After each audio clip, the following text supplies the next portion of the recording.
The ground was broken, the sky was empty, and hope seemed buried beneath the dust.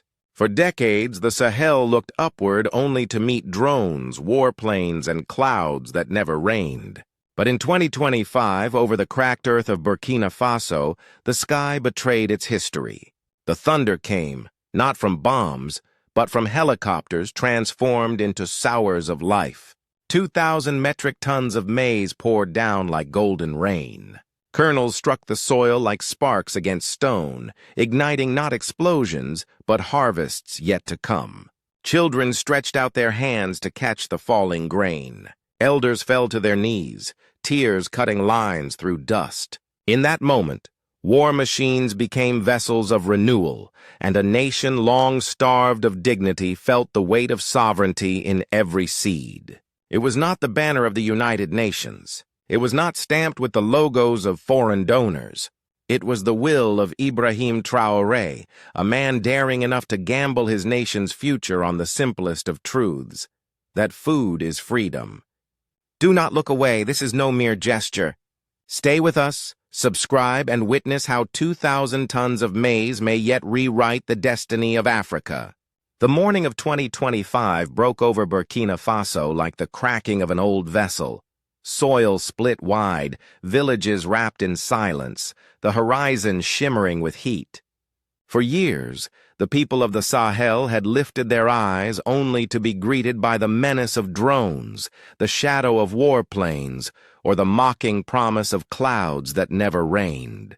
Hope, it seemed, had long since abandoned the sky. But then came the day the heavens changed their story. A roar thundered across the barren plains, helicopters, the very machines that once embodied fear. Yet this time, their bays were not filled with bullets or bombs. Instead, they carried sacks upon sacks of maize, and as the hatches opened, the skies erupted with something no one could have imagined. 2,000 metric tons of golden kernels raining down upon the broken earth. Children sprinted barefoot through the dust, arms outstretched to catch the falling seeds. Elders, hardened by decades of hunger and indignity, wept openly as grain filled the fields. Women dropped to their knees, whispering prayers of gratitude. Farmers stood motionless, not in disbelief, but in reverence. This was no performance for foreign cameras, no convoy of trucks bearing the flags of distant nations. This was different. This was theirs. The order had not come from the United Nations. No international NGO had scripted this spectacle. It was the command of President Ibrahim Traoré, a man often defined by his revolution rather than his reform.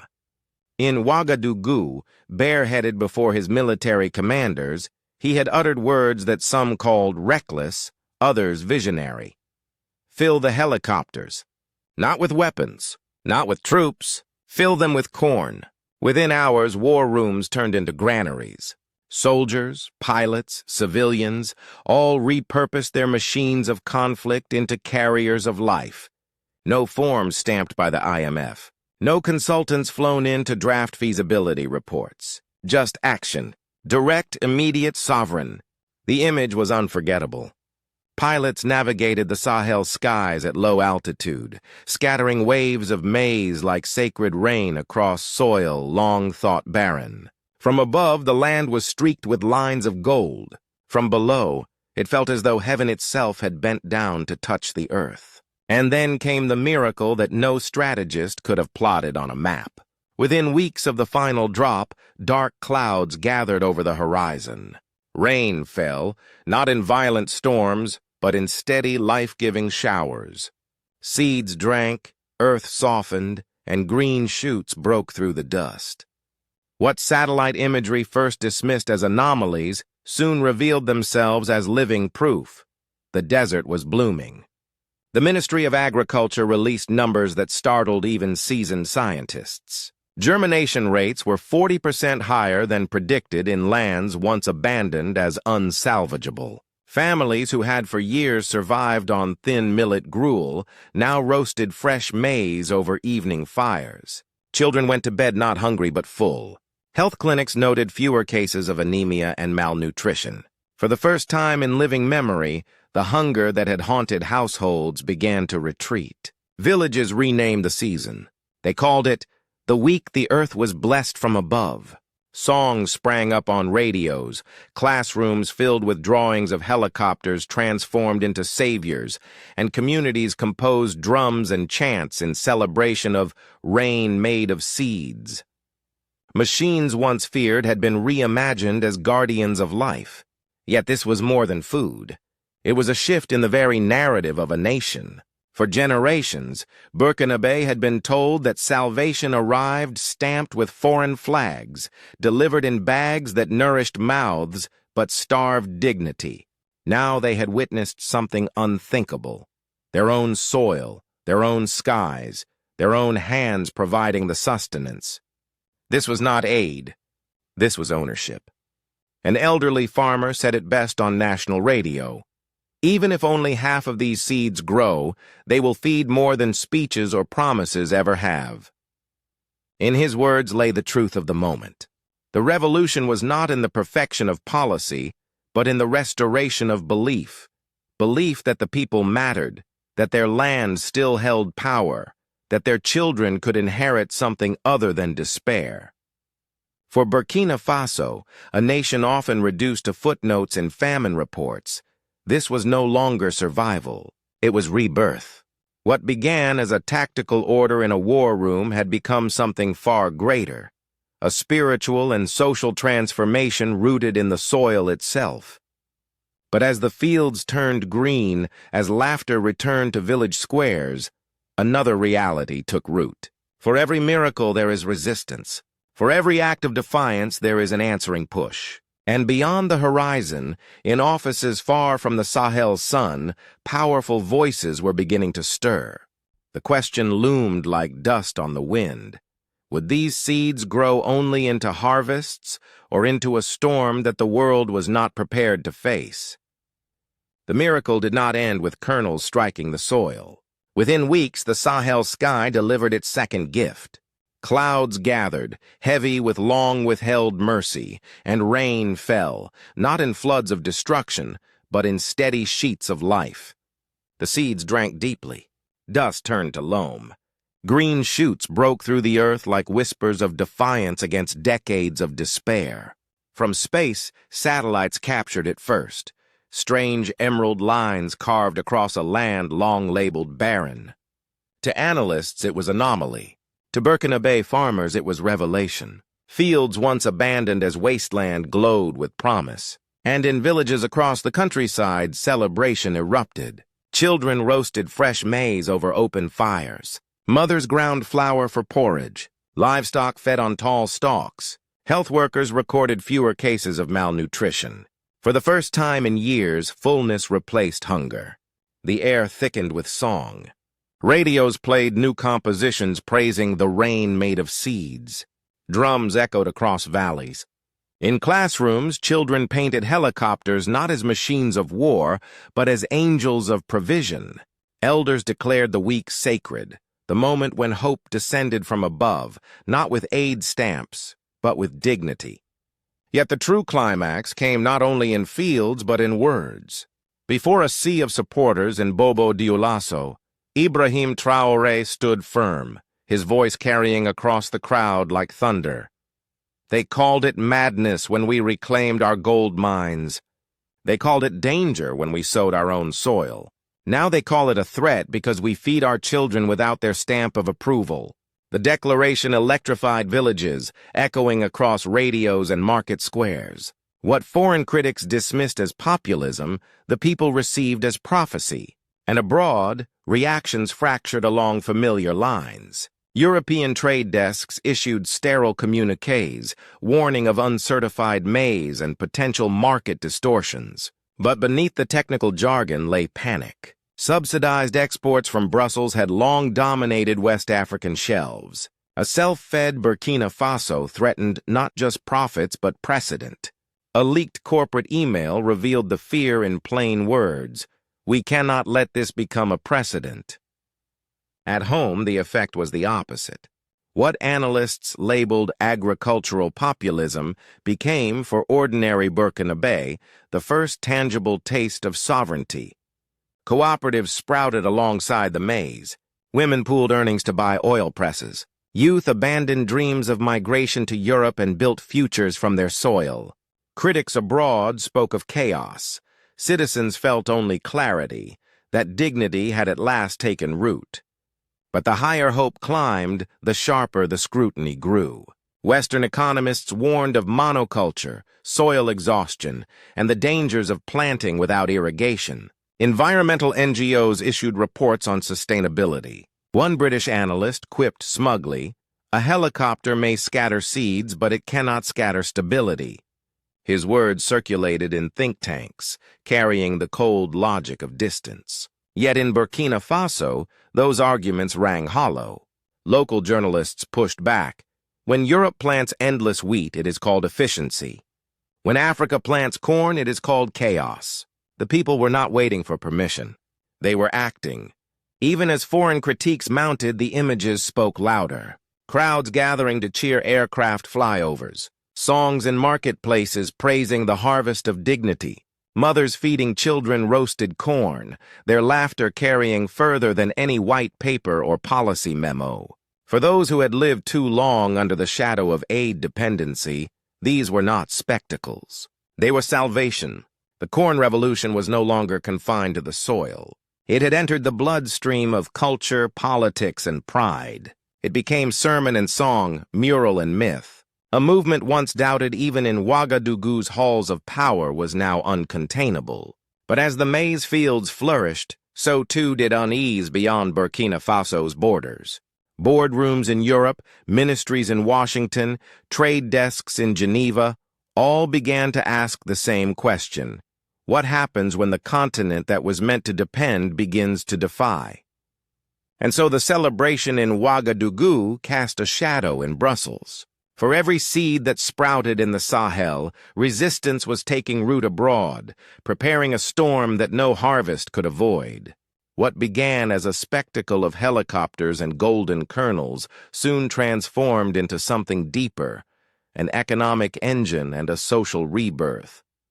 Across Burkina Faso, the impact was immediate, tangible, undeniable. This was no longer about the symbolism of maize raining from the sky. It was about lives reordered, communities reawakened, and dignity rediscovered. In the northern province of Yatenga, 50 women came together with modest earnings from roasted corn sales. With determination, they purchased a small oil press. Within weeks, bottles of golden corn oil appeared on market stalls under a new label, Sahel's Sun.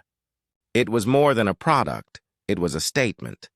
A statement that women who once queued for grain rations were now producers, investors, and leaders of a local economy they owned. The profits funded a village school, hired teachers, and installed solar lighting in homes that had long lived in darkness.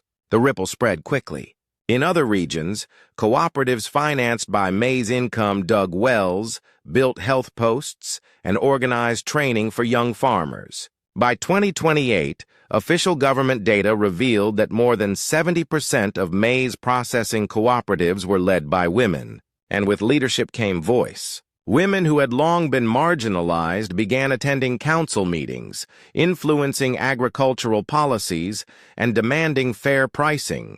The harvest had not only filled stomachs, it had elevated status. The change was visible in classrooms. School attendance among girls surged as mothers could finally afford uniforms and fees. Health clinics recorded drops in maternal mortality, nourished by better diets and steadier incomes. In one rural district, literacy among adolescent girls rose from 45% to nearly 70% in just 5 years. The maize harvest was rewriting futures not in theory but in fact. The youth, too, were transformed. In a village near the Ghanaian border, a young man named Issa, once determined to risk the Mediterranean crossing to Europe, made a different choice. He joined a cooperative milling maize into flour. Within 2 years, he was managing a team of 15 workers, packaging branded cornmeal sold in regional markets. "I used to dream of Europe," he said. "Now I dream of building a factory here." His voice carried the shift of a generation. Thousands of young Burkina, once desperate to flee, now saw promise in the soil beneath their feet. The psychological revolution was as profound as the economic one. For decades, parents told children to study so they could leave the village. Now they urged them to learn so they could return and lead. The Ministry of Education adapted curricula, embedding agricultural entrepreneurship, climate resilience, and cooperative management. Elders assigned rotating duties to protect new fields from overgrazing. Youth groups formed patrols to guard against theft and erosion. The once-forgotten countryside began to pulse with organization and purpose. Government itself could not remain untouched. Ministers who had long been dismissed as detached suddenly visited cooperatives not to dictate, but to listen. Parliamentarians held town halls to debate price floors, seed grants, and irrigation schemes. Opposition parties struggled to counter a movement so deeply rooted in the satisfaction of full stomachs and the pride of self-reliance. Even skeptics admitted that the legitimacy Ibrahim Traoré gained from this movement was unlike anything the Sahel had seen in decades. It was, in essence, a political transformation seated in maize. Sovereignty was no longer an abstract slogan, it was measured in harvests. In dinner tables, in schools, in cooperatives, the conversation had shifted. Who grows the food? Who processes it? Who eats it? Who profits from it? These questions, once controlled by distant donors and trade partners, were now in the hands of Burkina themselves.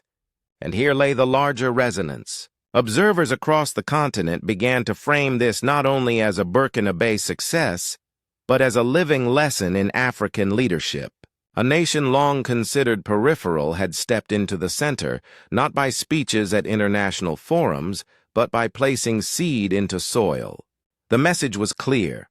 Leadership was no longer about waiting for aid. It was about daring to act, even when the world doubted. Yet even as celebrations spread, warnings echoed. The climate models were unforgiving. Forecasts pointed to shorter rainy seasons and harsher droughts ahead. Agricultural experts cautioned that monoculture without irrigation could exhaust the land. And critics asked, what would happen when expectations soared higher than what the soil could yield? Because when a people begin to believe again, when hunger is replaced by hope, the cost of betrayal is no longer measured in policies. It is measured in broken trust. And beyond the horizon, the next test was already gathering. If the fields of Burkina Faso were alive with green, the boardrooms of Europe were alive with anxiety. What had begun as a local miracle was now disrupting the global order. Reports trickled from Brussels, wrapped in the language of certification and compliance. Officials claimed the maize had not undergone proper testing, that safety protocols were lacking, that trade parity was at risk. But behind the sterile words lay a simpler truth: fear. For decades, West African markets had been flooded with heavily subsidized European grain. If Burkina Faso's harvests grew strong, if its exports expanded, that monopoly would fracture. Leaked memos confirmed it. One agribusiness executive wrote bluntly, "We cannot let this become a precedent." The stakes were not about microbes or moisture levels. They were about power, who feeds, who depends, who controls. Meanwhile, a different story unfolded beyond Europe. In the Gulf, Saudi Arabia and the United Arab Emirates rushed to sign long-term grain contracts. India and China expressed interest not only in maize but in ethanol and processed products. What Brussels sought to block, Riyadh and Beijing sought to buy. The surplus that Europe tried to dismiss was suddenly a global commodity. In Washington, debates sharpened. Aid agencies, accustomed to delivering grain rather than watching Africa export it, struggled to adjust their lens. Some praised the cooperatives, especially the women-led initiatives. Others warned of mismanagement, environmental risk, and the geopolitical drift if African nations aligned more closely with Asia and the Gulf. Agribusiness lobbies in America whispered concerns of lost markets. Yet among ordinary Americans, particularly older generations of farmers, the image of helicopters dropping seeds instead of bombs stirred admiration. For them, Burkina Faso's gamble looked less like populism and more like principle. African voices abroad echoed the sentiment. Commentators began to connect Burkina Faso's defiance to a wider continental awakening. They spoke of a new axis forming, a collective that would no longer accept dependency as destiny. Some began to describe it as the stirrings of a Sahel alliance, a union not written in treaties, but in harvests, where nations of the dry lands stood together, feeding themselves and daring to trade on their own terms. But such defiance was never without consequence. From Geneva came news of trade restrictions. European ports quietly closed their gates. Regulations multiplied. The language was always technical, the reality always political. The old order was not surrendering easily. And so the question sharpened. Would the world accept a Sahel that fed itself, or would it slam shut the gates of trade until hunger once again made the region compliant? Every harvest carries both promise and peril. The maize that had turned barren plains into green corridors also carried the weight of expectation. For Burkina Faso, the challenge was no longer whether seeds could sprout, but whether a revolution born from the skies could endure the storms of time. The risks were real. Climate models pointed to harsher droughts, shorter rainy seasons, and rising temperatures. Agricultural experts warned that monoculture might exhaust fragile soils, that pests and disease could ravage future yields, that planting by air could not replace the steady rhythm of irrigation. Even among supporters, questions lingered. What if the rains failed next year? What if abundance proved temporary? Yet against these fears stood a new resolve. With export revenues from contracts in the Gulf and Asia, the government began investing in irrigation schemes, building small processing plants, and funding research into drought-resistant maize varieties. Universities established programs in agro-innovation, linking students with cooperatives in the countryside. Ministers spoke not only of sovereignty in speeches but of sovereignty in practice. Roads built, wells dug, silos filled. More importantly, the people themselves had shifted. Women continued to lead cooperatives, expanding from cooking oil to flour, snacks, and even ethanol. Youth, once lost to migration, were creating businesses in logistics, storage, and food processing. Farmers were no longer seen as relics of the past, but as architects of the future. In villages, murals celebrated maize not just as food but as identity. Sovereignty had become visible in the rhythm of daily life. And yet a sobering truth remained. When a people begin to believe again, betrayal is fatal. If hope is starved, if promises collapse, the cost is greater than policy failure. It is the collapse of trust. Traoré himself knew that his gamble could not be a one-season miracle. The revolution had to root itself deeper than rainfall, deeper than contracts. It had to survive doubt, drought, and the full weight of a hostile world order. Across Africa, eyes watched closely. Could one small, landlocked nation carve a path others might follow? Could fields of maize become blueprints for dignity from Dakar to Dar es Salaam? If Burkina Faso succeeded, the precedent would echo far beyond its borders. If it failed, skeptics would say sovereignty was a dream too fragile for the desert winds. And so the future stood on a knife's edge, between harvest and hunger, between precedent and peril. The question lingered like the Sahel dust. Was this the dawn of a lasting rebirth, or the calm before another storm? What began with the roar of helicopters and 2,000 tons of maize cascading over cracked earth became something larger than a harvest. It became a declaration. Burkina Faso was no longer content to be a footnote in famine reports. It had chosen to measure sovereignty not in aid shipments or donor pledges, but in harvests, in cooperatives, in the dignity of full stomachs. Across villages, the memory endures. Mothers who once queued for rations now sell bottled oil. Youth who once risked oceans now build factories. Women who once stood silent in politics now set the agenda in local councils. In every kernel sown, a truth was planted, that freedom, like maize, must grow from the ground up. The world has taken notice. In Brussels, the harvest is called a threat. In Washington, it is debated as risk or inspiration. In Riyadh, Delhi, and Beijing, it is welcomed as opportunity. But beyond policy papers and trade memos lies the real story. The story of a people who refuse to wait. A people who proved that African leadership is not an abstraction, but a reality rooted in soil, sweat, and sacrifice. And yet the stakes remain high. Drought looms. Trade barriers rise. Old powers maneuver to restore dependency. Will this transformation hold, or will it falter under pressure from forces far beyond Burkina Faso's borders? The answer will determine not only one nation's fate, but the credibility of a wider Sahel alliance, an alliance defined not by treaties, but by the courage to claim dignity through harvest. For the Burkina Faso, the revolution is already real. It is written in green fields where dust once reigned. It is heard in the laughter of children who go to bed full. It is felt in the pride of women who hold both grain and power in their hands. And it is echoed across Africa, where others watch and wonder, if one small landlocked nation can do this, what stops the rest? If this story speaks to your sense of justice, do not let it fade into silence. Subscribe, share, and walk with us. Because the world deserves to see that African leadership is not a dream. It is already taking root in the soil of the Sahel.